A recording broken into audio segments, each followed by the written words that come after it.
اور Bharat Australia, Japan, Mongolia, Vietnam اور دیگر ممالک کو چین کے خلاف جمع کرنا شروع کیا۔ ان میں سے ہر ملک نے اپنے اپنے طور پر چین کے خلاف دائرہ کار بڑھانا شروع کیا۔ دوستو، ایک رپورٹ کے مطابق دنیا کی طاقتور ترین افواج میں پاکستان کا 11واں نمبر ہے۔ آئندہ دہائی میں پاکستان دنیا کی تیسری بڑی جوہری قوت بن جائے گا۔ دفاعی سازوسامان کی تعداد اور پیداوار پر مبنی اس رپورٹ میں جنگی تربیت اور مہارتوں کو پیش نظر نہیں رکھا گیا۔ اس درجہ بندی میں بھارت کا 5واں نمبر ہے، جس پر بھارتی میڈیا خوب اچھل کود کر رہا ہے۔ حالانکہ اس میں اس بات کو پیش نظر نہیں رکھا گیا کہ کس ملک نے کتنی جنگیں کس سطح پر لڑی ہیں اور اس کی کامیابی کا تناسب کیا ہے۔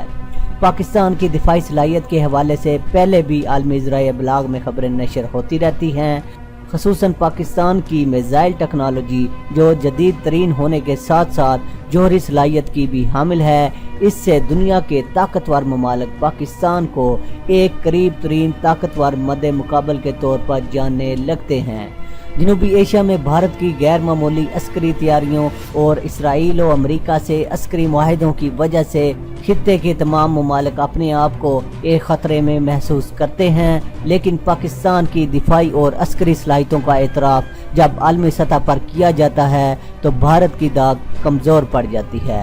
مذکورہ رپورٹ میں صرف جنگی ساز و سامان کو پیش نظر رکھ کر درجہ بندی کی گئی ہے۔ اس کی رو سے بھی 11واں نمبر بننا پاکستان کی ایک بڑی عالمی طاقت ہونے کی دلیل ہے، لیکن اگر اس بات کو پیش نظر رکھا جائے کہ گزشتہ 30 سالوں میں پاکستان نے دو بڑی عالمی طاقتوں امریکہ اور سوویت یونین کی مہم جوئیوں کو بھی بڑی مہارت کے ساتھ ہینڈل کیا ہے۔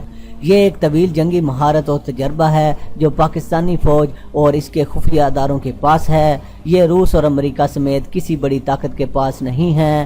در حقیقت سوویت یونین اور امریکہ اس کے اتحادی افغانستان سے اصل دلچسپی نہیں رکھتے تھے۔ روس تو افغانستان کو ایک گزرگاہ کے طور پر اپنے زیر قبضہ لانا چاہتا تھا تاکہ پاکستان کے گوادر ساحل کے ذریعے وہ دنیا کے وسط تک پہنچ کر گرم سمندروں میں اپنا اثر و رسوخ قائم کرے۔ بحری راستے اس دور میں تجارت اور عسکریت دونوں حوالوں سے نہایت اہم ہیں۔ روس ایشیا کے مشرق سے مغرب تک پھیلے ہوئے ہونے کے باوجود اس نعمت سے محروم تھا کہ اس کا اکثر حصہ قطب شمالی سے ملتا ہے، جہاں سمندر تو ہیں لیکن جمے ہوئے ہیں، اور دیگر وسطی ایشیائی ممالک جن پر سوویت یونین نے قبضہ کر رکھا تھا ان میں کوئی بھی بین الاقوامی سمندروں سے نہیں ملتا۔ اس لیے روس کی شدید مجبوری تھی کہ وہ گوادر کے ذریعے بین الاقوامی سمندروں تک پہنچ سکے۔ امریکہ اور اس کے اتحادیوں کا ظاہری بہانہ تو دہشت گردی ہے، لیکن حقیقت یہ ہے کہ امریکہ اس خطے میں دہشت گردی کو ایک جواز کے طور پر ہدف میں رکھ کر آیا۔